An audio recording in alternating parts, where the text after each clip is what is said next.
Today we are going to cover this topic life processes. All living things perform certain processes like growth, excretion, respiration, circulation. You can just see in your body also. Even you can reproduce, you can grow, you can move from one place to another place. This is the reason you are living one. We can compare one non-living thing and living thing. From there also we come to know that we undergo these processes: growth, digestion, respiration, circulation, and excretion. All these things are required by our body. So for that we need a nutrition. Nutrition, it is a word derived from the word nutrient. The process of acquiring food that is needed for nourishment and subsequence of organism is called nutrition. There are two main mode of nutrition, autotrophic and the heterotropic. Heterotropic nutrition has subtype holozoic, saprophytic and parasitic. For first of all, we will take the nutrition in our plants. We know green plants, they are able to make their own food using sunlight, chemical, and this type of a nutrition is said to be the autotrophic nutrition. They undergo the phenomena of photosynthesis. Photo means light, synthesis means making. When they make their food with the help of all the things available in the atmosphere. They have a stomata. These are the small pores on the leaf which help in exchange of the gases. Mostly they are found on the underside of the leaf. Saprophytic nutrition, they are dead, decaying organic matter. Fungi are the saprophytic. Parasitic nutrition, in which the organism they depend upon the other, like a scuta. And nutritions in the humans, they are omnivore. They eat plant-based food and animal-based. They have alimentary canal, mouth, teeth. All these things, they start from the buccal cavity. Buccal cavity, we have a mouth. Mouth which having jaws, two jaws, upper jaw, lower jaw, teeth and tongue. Tongue helps in speaking and producing the salivary glands they are having. They produce the salivary amylase. Amylase is produced, will help in the digestion of that. The salivary gland sucrose, it changes the saliva.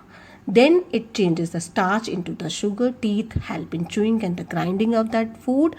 Tongue rolling and the tasting of the food, it goes to the esophagus. Of esophagus, we have a epiglottis. At that time when it passes through the esophagus, epiglottis cover the windpipe. Now stomach produces the gastric juices, pepsin, HCl and the mucus.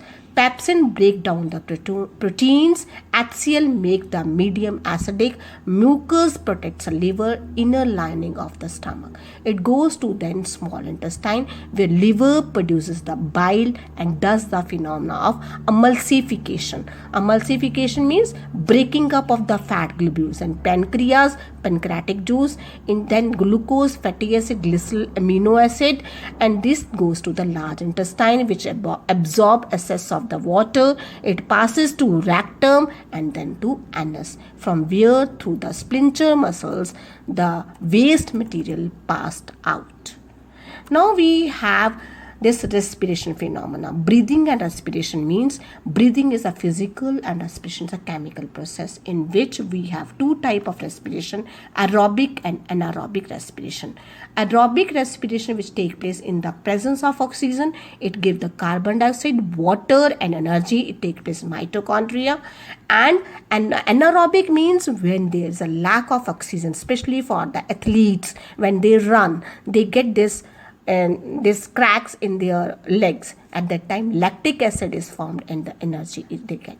Absence of oxygen means that yeast, here the end products are ethanol, carbon dioxide and energy. These are the end product. When the absence of oxygen, anaerobic respiration take place in yeast, and lack of in muscles, presence of oxygen in the mitochondria. This was a way of breakdown of the glucose in by the various pathways. After this, during this respiration, when this gases passes through this oxygen passes through the alveoli sacs. At that time, it filters out. We have basically three processes: ventilation, bringing air into the body; inhalation, inflow; exhalation means outflow, goes out between the atmosphere and the alveoli of the lung. Then we have external or the pulmonary respiration, where the exchange of gases between the alveoli of lung and blood. in the lungs only. We have a two pair of lungs. In a pulmonary capillary across the respiratory membrane. Third is the internal and tissue respiration, where the exchange take place between the blood in systematic capillaries and the tissues. Here the blood loses oxygen and gain the carbon dioxide. So during respiration we get the ATP molecules, which is the energy currency of the cell. ATP stand for adenosine triphosphate. During the aerobic respiration we get the 36 ATP molecules, and anaerobic we get 2 ATP molecules. Respiration even take place in the plants. The gases exchange through the stomata only. Transpiration means it's a biological process in which the excess of the water is lost in the form of a water molecules from the body. So till here, like this, I think this part should be clear to you about the respiration. Now the mechanism, how it take place. Now we'll go for the circulatory system. Before the circulatory system, let me introduce with you the blood. What is a blood? Our blood is red because of the hemoglobin present in this iron containing pigment that is present in our body. So blood, they have a main four parts: RBC, WBC, blood platelets, and this is the plasma also. Basic difference between the arteries and the veins. Arteries, they carry blood away from the heart. They are thicker than the veins. The pulmonary artery carries the deoxygenated blood only. Arteries, they have a rigid wall. Blood flows under pressure. Lumen of artery is narrow. Veins, they carry blood towards the heart. A vein is comparatively thinner. The pulmonary veins carry oxygenated blood and they are comparatively thinner walls. We have a double circulation in the humans. Double circulation means the blood circulate through the heart twice. One, it goes from the heart during the pulmonary circulation. Second time, it goes from the systematic circulation. Here, circulation in a human being is called the double circulation. So just go through the charts. I have made this flow chart for you. See, the blood first goes from the right article to right ventricle, then to, in this way, the arrow wise you can able to learn. Then we'll go from the excretion system. Excretion system is how the waste material is removed out from the body. We have a pair of kidney, ureter, urinary bladder, and urethra. Kidneys, they are very sensitive part we have. They are the main excretory organs of the body. They are basically filtration unit of the human body, made up of a very tiny filtration unit called nephrons. Filtering waste material, toxic substances from the blood, regulation of the fluid balance of the body maintained by that, regulation of iron concentration, regulation of pH, and regulation of extracellular fluid volume. Secreting hormone that helps RBC promote the bone health, regulate the blood pressure. Now with the nephrons. See from the figure over here, kidneys, they filter out excess water, urea, metabolic waste from the body. Ureters transport urine from the kidneys to bladder. Urinary bladder store urines. Urethra releases urine outside the body. Now we'll go from this tiny structure which are present in the Bowman capsules in the kidneys. We will go through it. These are the nephrons. Nephrons, they are the structural and the functional unit of the kidneys. So the waste material get passed through it. Each kidney has millions of nephron. It forms the basic structural and the functional unit of kidney. Each nephron has two parts, Malpighian body and the renal tubule.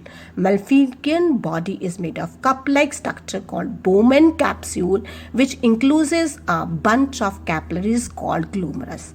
They together filter waste material along with many useful substances. Renal tubule has regions called proximal convoluted tubule, loop of Hanel, distal convoluted tubule. These regions absorb back useful substances into blood and also filter remaining waste substances. You can go through the picture, double walled, this structure, Bowman capsules with the glomerulus, renal tubules, and the loop of Hanel with the capillary network. I think this figure is clear to each and every child. After that, we will go for the transportation in the plants. How the transportation take place in the plants with the xylem and the phloem. They are the two structures present in the xylem and the phloem. Xylem tissue transport water in plants from root to other parts of the plant. They have tracheids, vessel, fiber and parenchyma. The flow of water in the mineral through xylem is always unidirectional. Unidirectional means only in one direction and under the root pressure. Conduction of water through the xylem from root to other parts of the plant is due to many forces acting together. One of the forces responsible for this is root pressure. Root pressure helps in the initial transportation of water up the roots.